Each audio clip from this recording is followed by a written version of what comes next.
In the past 20 years, India has emerged as one of the fastest growing economies on earth. Today, as a result, India is now the world's largest consumer of gold. Why gold? Because in India, there's no possession more valuable. Just as part of the American dream is to own a home, the dream in India is to own gold. For Indians, gold jewelry is wearable wealth, financial security that's also a fashion statement.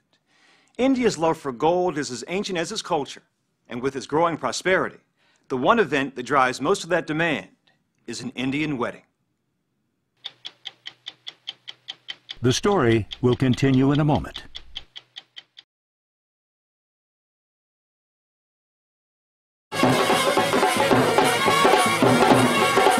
There may be no wedding like an Indian wedding. The events can last for days, with music and dancing and traditions that go back centuries. Everywhere you look, there's a collection of colors, flowers, and food. And then there's the gold, breathtaking. Here it's a symbol of purity that also shows off the couple's wealth and well-being. I've heard several times since I've been here, no gold, no wedding. Yes, absolutely. The bride is ready, the groom is ready, the venue is set, the food is set. But if you don't have gold, there's no wedding. Divya Chauhan and Vithika Agrawal are former beauty queens. Today they're business partners as wedding planners. In November, in the small southern city of Tumkur, they pulled together the wedding event of the season. It's already very late, so you could just ask them to come quickly. Two of the town's elite families joined to the marriage of Nivedita Kapsha Murthy and Akshay Bhavakata, both doctors. Unlike Western cultures where it's about the bride and the groom, here it's about anything but the bride and the groom. Yeah. It's about two families coming together. Half of the gold Indians buy each year is jewelry bought for a wedding. And this was one of the estimated 10 million weddings that take place in India each year. But few rise to the level of this lavish affair stretched over 5 days. The tent was custom built for the ceremonies, water piped in for fountains, and musicians flown in from Mumbai, the entertainment capital of India. The lighting, audio, and video orchestrated like a Bollywood movie set. The family spent over $200,000 just on gold. Hidden in the corner behind a curtain was the other India, a full kitchen that could have been from another age, with a staff who earned about $2 a day. They prepared enough food to feed the more than 7,000 people invited to the reception. Guests came to wish the couple well, not to mention it gave everyone a chance to break out their finest gold jewelry. The gold will show off the prosperity and the stand of the family in the society. Is that vanity? What is that? It's not vanity. It's just something so culturally ingrained in us that you can't have reasoning around it. An Indian bride is usually given jewelry by her parents, gold they started buying when she was born. It's her financial security after she joins her husband's family, gold she'll control throughout the marriage. With 3/4 of Indian marriages arranged, the bride's gold can also carry a message. When the bride comes into the groom's family and she displays the gold that she has received from her family, it's like setting a subtle economic status within the family itself. So there's a slight power game happening there. I am new to the house, but I'm to be taken seriously. Yes. The tradition that a bride's parents will give her gold is a financial burden to some families. There was a time in India when dowries were demanded if a woman hoped to find a husband. Though dowries were banned in 1961, there's still an expectation that a bride, her family, should bring something to the wedding. And that something is gold. Yes. So do the men in the family sit down and pass pieces of paper and say, we expect this, and they kind of write another number down? No. You know, in the past few... that would be selling. That would be your selling, daughter, right? Okay. And unfortunately, yes, it did happen, and we can't deny that it still happens. But earlier it was out in the open. Now it's shameful for you to do that. There are 1.2 billion people in India. It's the world's second most populous nation with the 6th largest economy and growing. And it's also a country rich in cultural diversity. About how many languages are spoken in India? There are 21 official languages and 600 dialects. And gold translates in all those places? There are 21 ways of speaking gold. Ajay Mitra is the World Gold Council's managing director for India and the Middle East. He understands India's obsession with gold both economically and emotionally.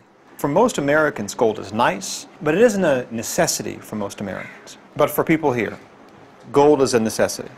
Gold is a part of life. You can't not have a family which doesn't own gold. It is an incomplete family. In India, gold is considered honorable, and the more you possess, the higher you are up on the social ladder. Reverence for gold touches everyone, from the very old to the very young. From the high-end stores in major cities to the gold-plated jewelry shops in the poorest villages. Gold's value comes from its rarity, and it's the most malleable metal on Earth, making it ideal for jewelry and coins. Everywhere we went, people told us Indians love buying gold and hate selling it. Wedding planners Divya Chauhan and Vithika Agrawal say it's especially true for a bride and her jewelry. They would never touch gold because that's like, it's giving a piece of you away. Yeah.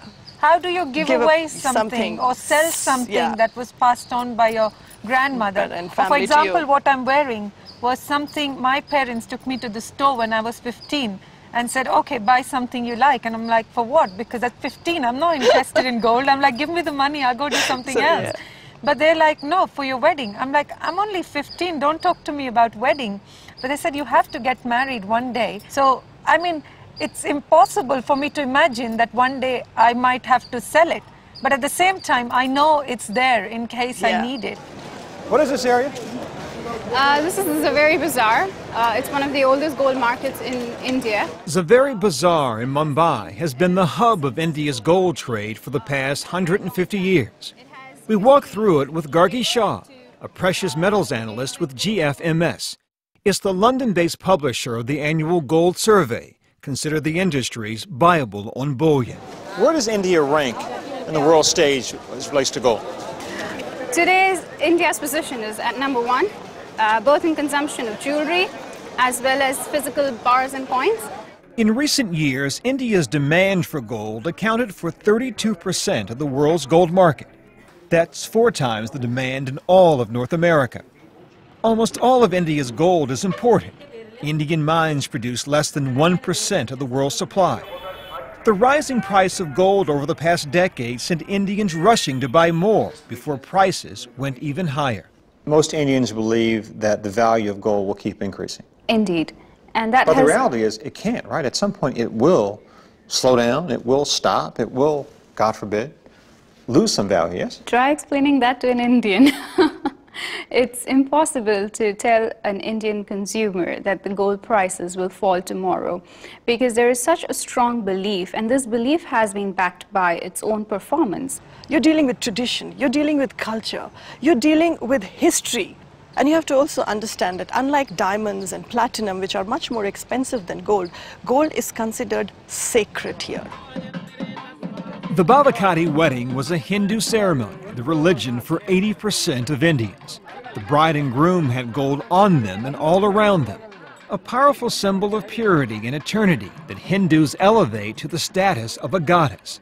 They call her Lakshmi. Every fall there's a religious holiday, one day when Hindus worship Lakshmi by shopping for gold. That day, if you buy gold, it's considered to bring you prosperity, good luck, health, wealth, everything. If you buy gold a day before, you get nothing. You buy gold a day after, you get nothing. So you don't just buy it, you buy it on that particular day. And that's the way it is. You don't question that. We have never questioned it. We just know if you buy gold today, it'll bring you prosperity. Goddess Lakshmi will visit your house. So hey, let's do it. Who doesn't want to be prosperous? India's love affair with gold started in ancient ports like Winyang. For centuries, traders from the empires of Europe, Asia, and the Middle East landed here, looking for spices and silk. They had little to offer in exchange, so the Indians took their gold.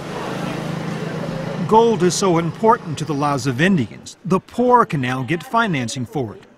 Bila Babu and 13 other women run a small business.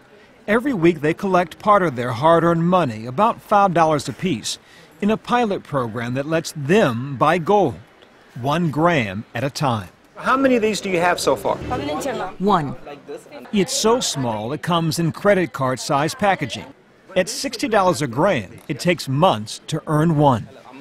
Talking about gold makes you smile. You were so serious inside, but you talk about gold and you smile. I earn this money through my own hard work.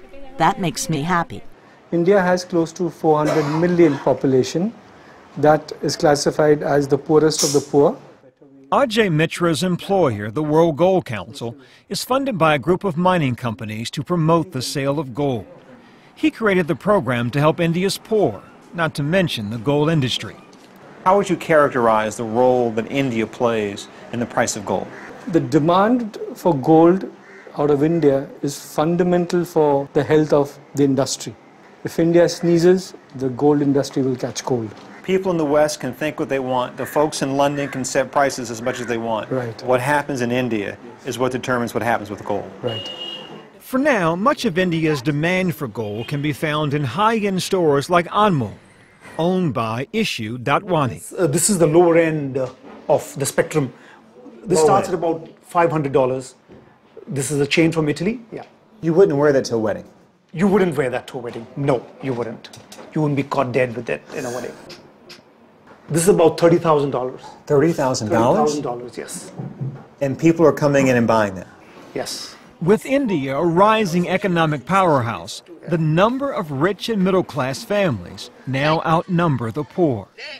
Indian households save an estimated 30% of their income, compared to about 5% for American households.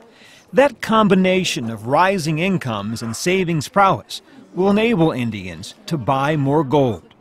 How can you be both frugal and conservative, but yet be willing to spend thousands of dollars on gold? Because in your mind, that is a saving. That is going towards your saving account. You're not, a lot of people when they come and buy gold, they don't think they're spending money. It's not an expense. It's an investment. That sounds like a jeweler's dream to have customers think they're not spending money. They do. I mean, those are not my words. In India, it's the jewelry that needs to do the talking. Nothing else matters. Because if you're not all decked up in your jewelry, you're just not sending the right message to the world. Yeah, it has to be loud and clear. Loud and clear. Yes. There's Not gold subtle. on me. That's about it. It can't be understated. You have gold, flaunt it, show it. Wear it. Wear it.